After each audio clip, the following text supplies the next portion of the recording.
오늘은 우리가 잘 아는 사건, 성경의 클래식 사건 중에 하나, 예수님께서 공생애를 시작하시면서 첫 번째 기적을 행하셨던 사건입니다. 예수님은 6명의 제자를 부르시고 나서 3일 후에 오늘 본문의 갈릴리 가나의 혼인잔치에 초대를 받았습니다. 일단 이 사건을 가만히 보면 가나의 이 잔치집은 예수님을 초대를 했고 예수님이 그 자리에 계셨기 때문에 전혀 예상하지 못했던 놀라운 기적을 체험할 수 있었던 것입니다. 이런 대목이 굉장히 중요합니다. 여러분의 가정도 그렇게 항상 하나님을 모셔서, 여러분의 가정에 모셔서 평소에는 예상도 못했던 놀라운 축복을 받게 되시기를 축원을 드립니다. 오늘은 우리가 그런 기적을 체험하려면 우리는 무엇을 어떻게 해야 할 것인가 하는 것을 생각해 보겠습니다. 그런 기적을 체험하려면 우리는 무엇을 어떻게 해야 할까? 첫 번째, 우리는 문제의 핵심을 잘 파악을 해야 됩니다. 3절에 보니까 포도주가 모자랐다 그랬습니다. 문제의 핵심은 이 잔치 자리에 포도주가 모자랐다는 것이 문제였습니다. 포도주는 이스라엘 사회에서는 잔치집에서는 반드시 있어야 되는 필수적인 것입니다. 왜냐하면 포도주가 떨어지면 그게 무슨 메시지냐면 이제는 잔치가 끝났으니까 다들 돌아가세요, 이런 뜻입니다. 오해받기 딱 좋은 상황입니다. 만약에 그렇게 되면 동네 사람들에게 오랫동안 손가락질을 받게 될 것입니다. 사람들이 너무 많이 왔는지 아니면 그 집이 원체 가난한 집이어서 많이 준비를 못했는지는 모르겠으나 어쨌거나 포도주가 동이 나게 된 겁니다. 마리아가 이 사실을 알게 되고 그래서 예수님에게 달려와서 이 집에 포도주가 다 떨어졌어 하면서 SOS를 친 거죠, 말하자면. 여러분, 기적은 어디서 시작이 될까요? 기적은 뭔가 좀 부족한 게 있을 때, 그래서 자기들의 힘으로 자기들의 능력으로 뭘 할 수 없을 때, 그래서 예수님에게 나와서 부족함을 인정을 하고 도움을 호소할 때, 그럴 때 기적이 일어난 줄 믿으시기 바랍니다. 우리가 예수님의 은혜와 기적적인 축복을 받으려면 나 자신의 부족함을 인정을 하고 하나님의 도우심을 간절히 간구를 해야 됩니다. 만약에 이 잔치집에 포도주가 풍성했더라면 그들은 오늘 이 예수님의 놀라운 기적을 체험할 수 없었을 것입니다. 사람의 능력으로는 도저히 할 수 없을 때, 바로 그때가 하나님의 능력을 체험할 수 있는 좋은 기회가 되는 법이죠. 사랑하는 여러분, 오늘 혹시 여러분의 힘으로 안 되는 일이 있습니까? 여러분 자신의 한계를 인정하시길 바랍니다. 겸손하게 하나님 앞에 나와서, 하나님, 저는 이런 일이 문제가 있습니다. 저는 부족한 사람이라서 저의 힘으로는 도저히 이런 문제를 해결할 수가 없습니다 하면서 저를 좀 도와주세요라고 하나님의 도우심을 간구한다면, 그러면 여러분도 놀라운 기적을 맛보게 될 것입니다. 오늘 마리아는 예수님 앞에 달려와서 호소를 했습니다. 문제를 예수님 앞에 가지고 나와서 도움을 호소하는 것은 참 중요한 일입니다. 이 일은 사실은 예수님과 직접적인 상관이 없는 일이었습니다. 생각을 해보세요. 무슨 성경 말씀에 관한 일이나 하늘나라의 진리와 구원에 관련된 일이 아닌데 잔치집에 포도주가 좀 떨어졌다고 해서 그걸 예수님이 무슨 상관이 있겠습니까? 그러나 마리아는 이 문제를 예수님에게 가지고 와서 간청을 했어요. 이게 바로 문제 해결의 열쇠입니다. 마리아는 30년 동안 예수님의 육신의 어머니로서 예수님과 함께 살아오면서 탄생할 때부터 예수님에게 일어났던 기이한 일들을 기억을 했기 때문에 이제 공생애를 막 시작하기 위해서 제자를 모으고 있는 이 예수님에게는 놀라운 능력이 있는 것을 확신을 했기 때문입니다. 그래서 예수님이 여자여 나랑 무슨 상관이 있나이까? 아직 내 때가 이르지 않았습니다, 이렇게까지 얘기했는데도 전혀 상관없이 이 마리아는 돌아서서 하인들에게 너희에게 무슨 말을 하든지 그대로 하라, 이렇게 말을 합니다. 그만큼 마리아는 예수님에게 놀라운 능력이 있다는 것을 확신했다는 증거죠. 자, 기적을 일으킨 두 번째 요인은 믿음입니다. 믿음. 무슨 문제든지 예수님이 해결할 수 있다고 하는 것을 마리아는 분명히 믿었습니다. 여러분, 상식이나 이치에 맞든 안 맞든 간에 예수님께서 해결해 주실 것을 믿고 나오는 것이야말로 기적을 체험할 수 있는 믿음인 줄로 기억하시길 바랍니다. 여러분, 기적을 맛보려면 여러분에게는 예수님은 그 어떤 일이든지 하실 수 있다 하고 하는 확고한 믿음이 있어야 되는 거예요. 그런 확고한 믿음이 여러분 모두에게도 있게 되기를 축원을 드립니다. 그게 신앙입니다. 신앙. 자, 그렇게 확고하게 믿었으면 그게 두 번째고, 세 번째는 순종을 해야 됩니다. 믿었으면 그 다음에는 순종을 해야죠. 7절에 예수님이 말씀하시기를 하인들에게 항아리에 물을 채우라 이랬습니다. 그랬더니 하인들이 물을 항아리 아귀까지 채웠다고 그랬습니다. 여러분, 이게 순종입니다. 순종.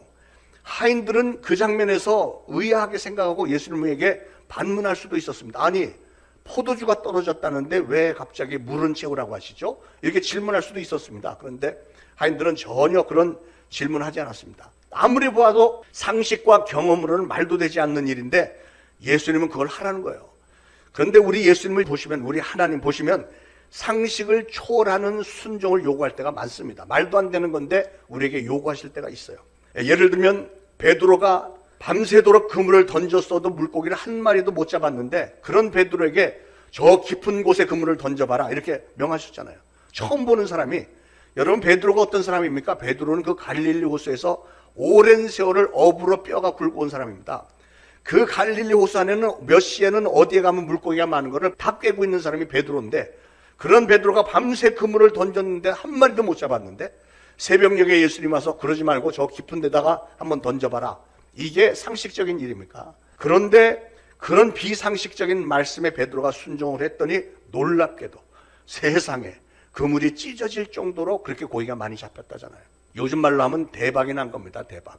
여러분도 이렇게 비상식적인 일이라 할지라도 이게 하나님의 말씀인 것만 분명하면, 믿음으로 그 말씀에 순종하면 여러분의 인생에도 놀라운 대박이 날 줄로 믿으시기 바랍니다. 마태복음 14장에 예수님께서 베드로에게 물 위로 걸어오라고 했을 때 베드로가 막 흥분에 휩싸여서 다른 생각은 아무것도 없이 곧바로 배에서 뛰어내려서 예수님만 바라보면서 물 위를 걸었습니다.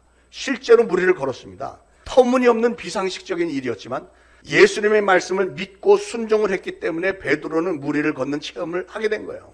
베드로가 그렇게 계속 믿음으로 순종을 하고 예수님만 바라보면서 걸었더라면 더 신나게 더 많이 걸었을 텐데, 그런데 갑자기 바람이 불면서 파도가 막 넘치는 걸 보면서 두려움이 엄습하고 의심에 확 사로잡히니까 순간적으로 물에 빠져들어가 버렸죠.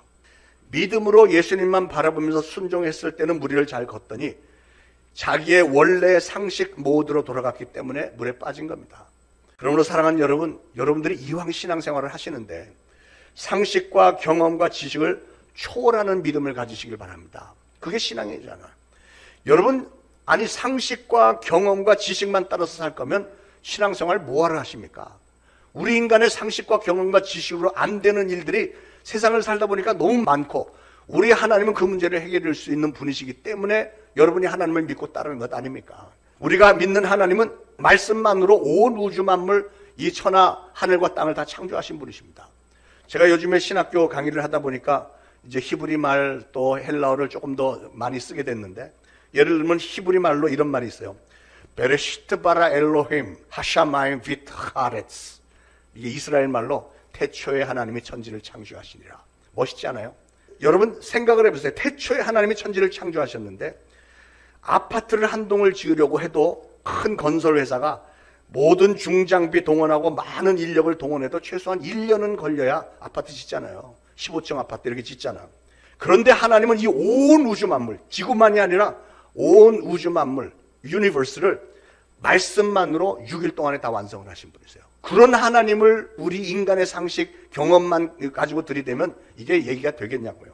우리 하나님은 우리 인간들의 상식과 경험과 지식 같은 것은 초월하고도 남는 분이신 것을 믿으시기 바랍니다. 오늘 하인들이 순종한 모습을 보면 정말 기특합니다. 그들은 돌 항아리 6개, 물을 아기까지 꽉꽉 채우는 그런 순종을 했습니다.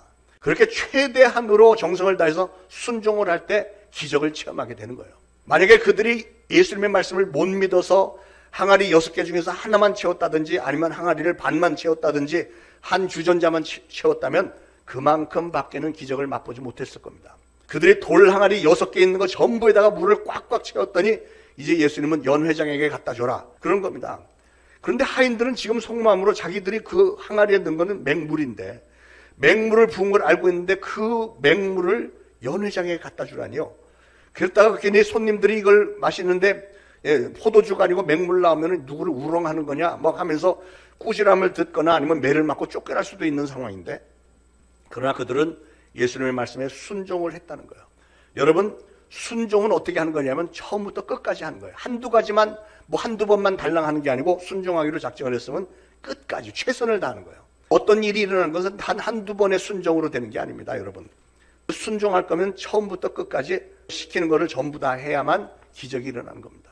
그런데 여러분, 사실은 말이 그렇지 이게 쉬운 일은 아니겠죠. 순종하기가 굉장히 어려운 상황이었습니다. 그 이유는 첫째로는 비상식적인 일이었기 때문에 그렇습니다. 그 집에 있었던 6개의 돌 항아리는 뭐에 쓰는 거냐면 손님들이 와서 식사하기 전 그리고 식사 후에 손을 씻는 물, 그리고 또 외부에서 손님이 들어오면 항상 그 사람들은 발을 씻었잖아요. 그러니까 발 씻는 물을 그 항아리에 6개에다 담아놓은 겁니다. 그런데 그런 물을 담아놓는 그 항아리에다가 물을 쏟아놓고 그걸 갖다가 포도주라고 마시라고 갖다 주라고 하니 너무 비상식적인 일 아니에요? 이건 마치 발을 씻고 손을 씻는 그 세숫대야에다가 고기 국물을 담아놓고 손님 대접하는 거하고 뭐가 다르겠습니까? 비상식적이었고 또 비과학적이었습니다.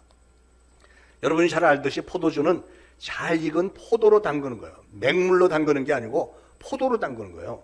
포도주라는 게 당장에 짠다고 해서 그게 포도주가 되는 게 아니잖아요. 포도를 짓이기고 짜서 그 액체를 상당 기간 동안 몇 년이고 발효를 시켜야 포도주가 되는 거잖아요. 그런 비상식적이고 비과학적인 일을 하인들에게 시켰는데 그 하인들이 선뜻 순종하기가 쉬웠겠습니까? 그런데 이 하인들은 순종했다는 거죠. 세 번째로 연회장에 갖다 주라고 했지만 하인들은 속으로는 믿을 수가 없었을 겁니다. 하인들의 입장에서 이거 갖다 주고 나서 이거 그 욕 먹고 매 맞고 쫓겨나고 이러는 거 아닌가 염려할 수도 있었지만 그러나 그들은 순종했어요. 순종을 했기 때문에 마침내는 물이 포도주로 변하는 놀라운 이적을 확인할 수 있었던 겁니다. 여러분, 사실 우리가 중요하게 생각하는 상식이나 과학적인 사고방식 이런 것들은 사실은 완벽한 게 아닙니다. 저도 공대생으로서 과학을 공부한 사람이지만 세상 모든 일이 다 과학적이지는 않은 거예요. 예를 들어서 연꽃이 굉장히 예쁘잖아요. 연꽃은 주로 진흙탕에서 올라옵니다. 진흙탕은 시커먼 더러워 보이는 흙인데 진흙탕에서 씨에서부터 이렇게 나와서 연꽃이 자라면 그 연꽃 색깔도 진흙탕 색깔이 돼야 될 것 같은데 얼마나 아름다운 꽃이 핍니까? 흰색, 노란색, 막 핑크색 이렇게 나오잖아요.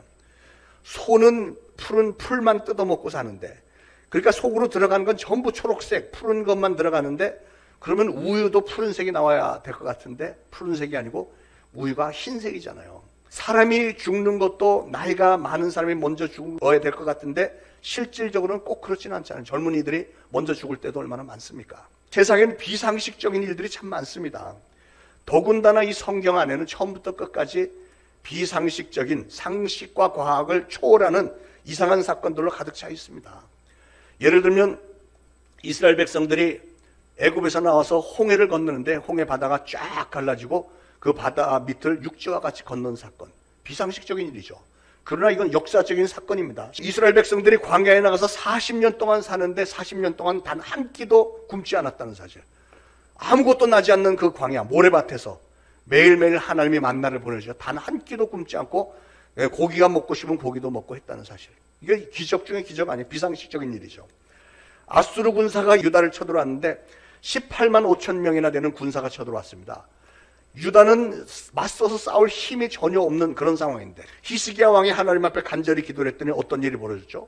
그날 밤에 18만 5천 명 아수르 군대들이 전부 다 죽어버렸어요. 밤새 그냥 자기들 천막 안에서 그냥 다 죽어버렸습니다. 이런 모든 일이 상식과 과학을 초월한 사건들로 가득 차 있잖아요. 오늘 마리아를 통해서 우리에게 주신 중요한 메시지 하나는 무슨 말씀을 하든지 그대로 하라 하는 거예요. 예수님이 우리에게 무슨 말씀을 하든지 신앙인인 우리는 그대로 순종하는 게 맞습니다. 그렇게 되면 기적을 체험하게 된다는 거예요. 그게 이치에 맞든 맞지 않든 상식적이든 비상식적이든 과학적이든 비과학적이든 예수님이 시키는 대로 해보라는 거예요. 그러면 기적을 체험하게 해주겠다는 겁니다. 믿으시길 바랍니다. 그런데 여러분, 사람들이 보면 하나님의 말씀 앞에 제대로 순종하지 못하는 경우가 많죠. 사람들은 왜 하나님의 말씀에 순종하지 않을까요? 몇 가지 이유를 생각을 해봤는데 첫 번째는요, 사람들은 하나님의 능력을 인간의 경험과 지식 수준으로만 받아들이기 때문에 그렇습니다. 다시 말해서 제가 열심히 달리면 1분에 100m를 달릴 수 있다. 그런다면 하나님도 분명히 1분에 100m밖에 못 달릴 거라고 은연중에 생각을 하는 거예요. 사람들이 그래요. 내가 실패한 일을 하나님도 해봐야 하나님도 실패할 거라고 생각을 해요. 내가 별짓을 다해서 했는데도 사업에 실패했다? 근데 하나님에게 기도를 안 하는 건 뭐냐면 내가 실패를 했는데 하나님이라고 뭐 배울 수 있겠나? 이런 생각 아닌가요? 내가 할 수 없기 때문에 하나님도 할 수 없을 거라고 판단을 하기 때문에 사람들이 순종하지 못하는 거예요. 그러나 여러분, 우리 하나님은 우리와 비슷한 같은 급이 아닙니다. 차원이 다른, 우리는 이 시간과 공간 안에 갇혀서 3차원의 세계에 살지만 우리 하나님은 4차원도 아니고 5차원도 아니고 차원이 없는 분이세요. 그냥 차원을 초월해서 이 3차원의 세계를 한 손에 다 넣고 이렇게 다 보고 계신 그런 수준의 분이시잖아요. 어떻게 그런 분의 능력을 우리의 능력과 비교를 합니까? 우리가 순종하지 못하는 이유 두 번째는 마귀가 그 사람의 마음을 자꾸 흔들어 놓고 장악을 하기 때문에 그렇습니다. 에덴 동산에서 아담과 하와가 하나님의 말씀에 불순종하고 선악과를 따먹었던 것은 뱀이 들어와서 하와의 마음을 유혹을 했고 결국은 아담의 마음을 흔들었기 때문에 그런 것 아닙니까? 여러분, 마귀에게 마음을 사로잡히면 사람들은 하나님의 말씀에 순종하지 않게 됩니다. 자꾸 의심을 하고 자꾸 거리를 두려고 합니다. 그러나 사랑하는 여러분, 저는 여러분들의 마음은 오로지 하나님에게만 사로잡히기를 축원을 드립니다. 그게 축복입니다. 세 번째 순종하지 못하는 이유는 중요하게 하나님의 심판에 대한 과소평가 때문에 그래요. 성경을 읽어보면 이스라엘 백성들, 하나님의 선택을 받은 이스라엘 백성들이 하나님에게 등을 돌리거나 하나님의 말씀에 순종하지 않거나 이런 사람들은 하나같이 다 심판을 받았습니다. 이 땅에서도 심판을 받았고 결국은 마지막 날에 백보자 심판을 받게 될 것입니다. 그런데 그런 성경에 나와 있는 그런 모든 사건들 속에 하나님은 분명히 심판하시는 하나님에게 분명한데도 이상하게 사람들은 나는 예외라고 생각을 하는 것 같아요. 대부분 사람들이 다른 사람들이 하면 저 사람 벌 받을 거야 이런데 자기는 똑같은 일을 해도 하나님은 나를 특별히 사랑하시니까 나는 그래도 괜찮을 거야 이렇게 생각하는 것 같아요. 그렇기 때문에 순종들을 안 하는 거예요. 여러분들, 우리 하나님의 심판을 절대로 과소평가하지 마시고요. 하나님의 말씀에는 항상 순종만 하는 지혜로운 성도님들 되시기를 축원합니다. 여리고성은 이스라엘 백성들이 처음 6일 동안은 매일 한 바퀴씩만 돌았고 7일째 되는 날은 7바퀴를 돌으라고 그랬습니다. 7바퀴를 돌았는데 6바퀴 돌고 7바퀴도 거의 다 돌았을 때까지도 여리고성은 건재했습니다. 벽이 조금씩 갈라지면서 모래가 푹 이렇게 떨어지고 이런 거 없이 그냥 멀쩡했습니다. 나하만 장군이 요단강에서 7번 목욕을 하라고 그랬는데 6번 목욕했을 때까지는 변한 게 전혀 없습니다. 그러나 마지막 순간까지 그들이 순종하는 것을 다 완료했을 때 놀라운 기적이 일어났잖아요. 여리고성이 와르르 무너졌고 나만 장군의 피부가 어린아이의 피부처럼 깨끗하게 됐다고 했잖아요. 여러분, 하나님께서 우리에게 요구하시는 일은 특별히 어려운 일을 요구하지 않으십니다. 여러분이 늘상 하는 평범한 일을 시키시는 거예요. 오늘도 하인들에게 특별히 어려운 일을 시켰나요? 아니죠. 그냥 도랑 안에다가 물 붓고 또 포도주를 갖다가 손님 대접하고 하는 건 이 사람들이 늘 하는 평범한 일입니다. 그런 평범한 일을 시키지만 하나님은 그런 일을 통해서 기적을 이루시는 거예요. 여리고성을 무너뜨릴 때도 하나님은 백성들에게 무슨 여리고성을 무너뜨리기 위해서 전차를 끌고 와서 그렇게 무너뜨리고 이런 게 없었잖아요. 그냥 7일 동안 성을 빙빙 도는 것만 하라고 시켰어요. 다윗이 골리앗을 무너뜨릴 때 물맷돌로 딱 했는데 그때 썼던 그 자갈, 물맷돌이 무슨 특별한 돌이었나요? 아니죠. 다윗이 늘 평상시에 양을 치다가 짐승들을 쫓기 위해서 사용했던 그런 평범한 자갈, 물맷돌이었습니다. 그러니까 하나님께서 우리에게 요구하시는 것은 무슨 거창한 일을 요구하시는 게 아니에요. 늘 평소에 하던 평범한 일들에 대한 순종을 요구하시는 겁니다. 우리의 순종이 위대하기 때문에 기적이 일어나는 게 아니라 우리 하나님이 위대하시기 때문에 그런 하나님의 말씀에 순종할 때에 기적이 나타나는 거예요. 하나님이 원체 위대하신 분이기 때문에 우리의 아주 평범한 것까지도 기적으로 만들어주시는 줄 믿으시기 바랍니다. 그러므로 사랑하는 여러분, 우리가 하나님 앞에 순종할 때 무슨 큰 일, 거창한 일에만 순종을 하려고 하지 말고요. 먼저 여러분이 하실 수 있는 예배 드리는 일, 주일 성수하는 일, 이 조그만 일부터 순종하시길 바랍니다. 담임 목사가 몇 주 전부터 우리 금요 기도회 할 겁니다. 이렇게 열심히 호소를 했으면 성실하게 금요 기도회에 참석하는 일부터 순종을 좀 하시길 바랍니다. 그러면 하나님은 그런 일들을 통해서 엄청난 일들을 이루세요. 이번 금요일에 그래도 많이들 오셨는데 그 기도가 저는 개인적으로는 그 어느 때보다도 뜨겁고 기도에 이렇게 계속하면 우리 교회에 엄청난 영적인 부흥이 일어나겠구나 하는 확신이 왔습니다. 하인들이 오늘 그 항아리에다가 분명히 맹물을 담았다가 손님들에게 줬지만 연회장에 왔던 손님들은 최상급의 포도주를 맛보았습니다. 여러분, 그래서 믿음은 결과를 보고 나서 행동에 옮기는 게 아니라 결과가 올 줄로 믿고 그 믿음으로 순종해서 행하는 겁니다. 그렇게 순종했더니 6항아리에 그 많은 물들이 다 맛있는 포도주로 변한 줄 믿으시기 바랍니다. 여러분, 기적은 하나님이 베푸시지만 그 기적을 일으키게 된 배후에는 반드시 믿음의 사람들이 그리고 순종하는 사람들이 꼭 있습니다. 성경에 나오는 모든 사건들이 다 그렇습니다. 오늘 마리아와 이 하인들은 예수님이 기적을 일으키게 된 도구로 쓰임을 받은 거예요. 귀한 도구로 쓰임을 받은 겁니다. 순종하는 도구로. 마찬가지로 오늘도 예수님께서 이적과 능력을 나타내고 하실 때는 누군가를 통해서, 저와 여러분들 중에 누군가를 통해서 이루신다는 사실을 아시길 바랍니다. 기적을 위해서는 그 누군가의 눈물과 수고와 기도와 희생이 필요하다는 거예요. 오늘 예수님이 우리들 중에 기적을 베푸시려면 우리 하나님은 누구를 필요로 하실까요? 바로 저와 여러분 한 분 한 분을 필요로 하시는 거예요. 하나님은 우리 초대신앙교회를 통해서 놀라운 기적적인 사역을 이루기를 원하시는데 그 일을 위해서 저와 여러분을 불러주신 줄로 믿으시고 앞으로 되어지는 많은 일들 가운데 순종하시고 협력해 주시기를 주님의 이름으로 부탁을 드립니다. 자, 그런데 왜 하필이면 포도주였을까요? 왜 하필이면 예수님 공생의 첫 이적을 오늘 연회장에서 물로 포도주를 만드는 이적을 선택을 하셨을까? 분명히 어떤 뜻이 있으실 거라는 생각에 기록들을 찾아보았더니 아주 기가 막힌 뜻이 하나 들어있습니다. 뭐냐면 포도주는 기쁨을 상징하는 거예요. 기쁨. 포도주는 기쁨. 그런데 이 결혼식이 기뻐야 될 결혼식인데 포도주가 다 떨어져서 자칫 잘못하면 결혼식이 기쁨의 결혼식이 아니고 기쁨이 다 소멸이 될 그런 위기에 빠져 있는 겁니다. 그러나 그곳에 예수님이 초청을 받아 그곳에 와 계셨고 또 믿음의 사람, 순종하는 사람들이 있었기 때문에 그 자리에 기적이 일어났고 그랬기 때문에 그 연회장의 기쁨이 더욱 충만해졌다는 사실입니다. 이런 게 중요한 거예요. 사랑하는 여러분, 여러분의 심령에 혹시 최근에 와서 영적으로 메말라져 가는 것처럼 느껴집니까? 예수님을 여러분 삶의 가운데 모시기를 바랍니다. 이 연회장처럼 예수님을 여러분의 인생에 초청을 해서 주인으로 모시기를 바랍니다. 여러분의 가정에 혹시 기쁨이나 행복이 좀 시들어져 가는 것 같습니까?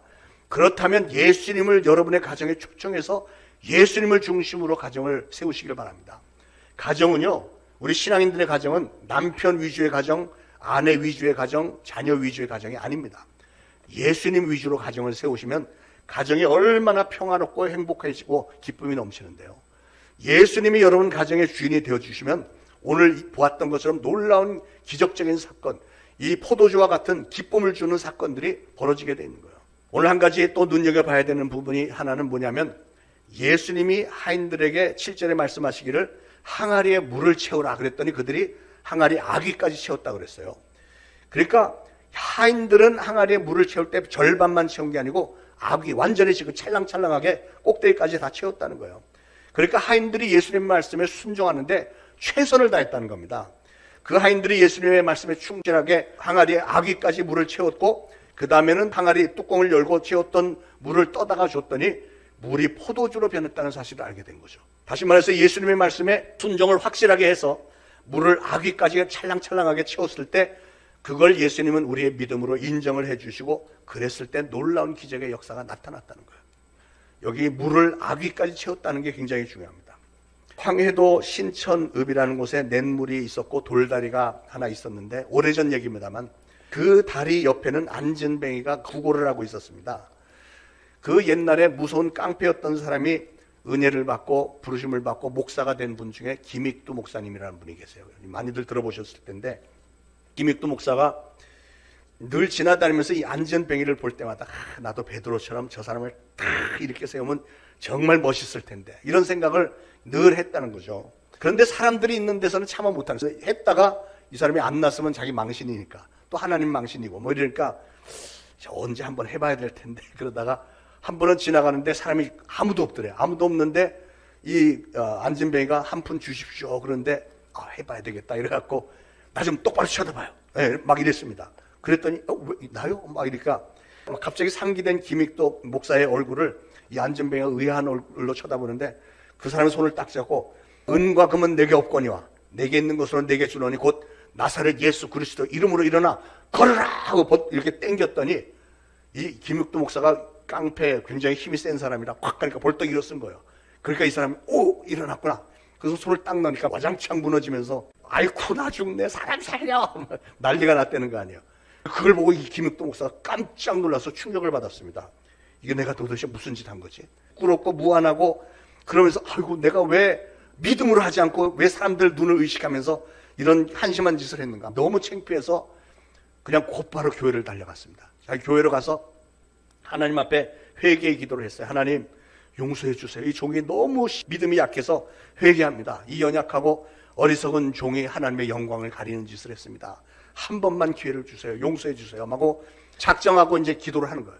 7일 동안 금식 기도할 것을 작정하고 그냥 거기서 계속 버티면서 철야하면서 7일 동안 작정 기도를 했는데 6일을 지나고 나서 7일째 되던 날 그 안진뱅이를 찾아갔어요. 안진뱅이가 딱 보니까 이 김익도 목사가 자기에게 오니까 막 또 겁이 나잖아요. 그래서 막 소리를 질렀습니다. 오지 마시오. 나한테 아무것도 안 줘도 좋으니까, 아무것도 안 해도 좋으니까 오지 마시오. 제발 오지 마시오. 막 이제 손졌으면서 오지 말라고 사정을 했습니다. 그러자 김익도 목사가 그 사람 앞에 무릎을 꿇으면서 사과하는 거예요. 지난번에 너무 죄송했습니다. 내가 그때부터 너무 회개하고 하나님 앞에 가서 그날부터 지금까지 6일 동안 금식하면서 철야기도 하고 당신을 위해서 기도를 많이 했습니다. 오늘이 마지막인데, 마지막 하루 남았는데 내가 부탁이 하나 있는데 당신 나와 함께 우리 교회 가서 나와 함께 밤새 좀 기도 좀 합시다. 그러면 하나님이 당신 치유해 주실 것 같아요. 막 눈물을 쏟으면서 호소를 했더니 이 안전뱅이가 마음이 이제 움직여서 알았습니다. 하고 따라가겠다고.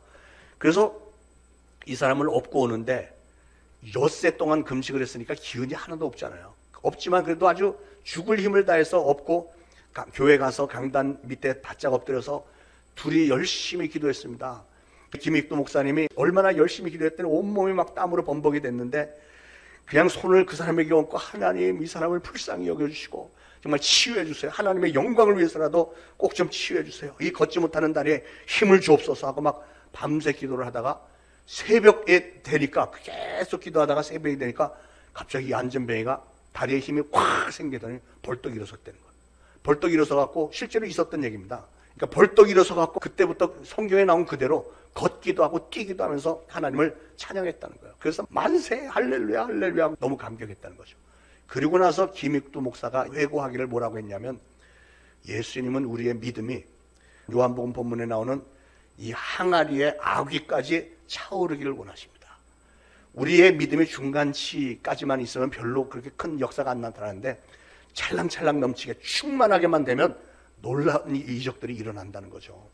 사랑하는 여러분, 오늘 말씀을 들으시면서 여러분의 믿음의 높이를 한번 좀 스스로 점검해 보시길 바랍니다. 오늘 여러분의 믿음은 항아리의 어느 부분까지 차올라 와 있는지요? 절반 이상은 와 있습니까? 정말 바람직한 것은 제일 꼭대기에 찰랑찰랑 아귀까지 넘치는 그런 믿음이 되기를 축원을 드립니다. 여러분의 믿음이 그렇게 항아리의 아귀까지 차오를 때 맹물이 포도주로 변화되었듯이 여러분의 인생이 변화가 되어지고 여러분의 문제들이 다 해결되어지고 우리 초대신앙교회가 놀랍게 부흥하는 놀라운 변화의 역사가 일어날 줄로 믿습니다. 그렇게 되기를 소원하며 그렇게 되기를 예수 그리스도 이름으로 축원을 드립니다. 생명의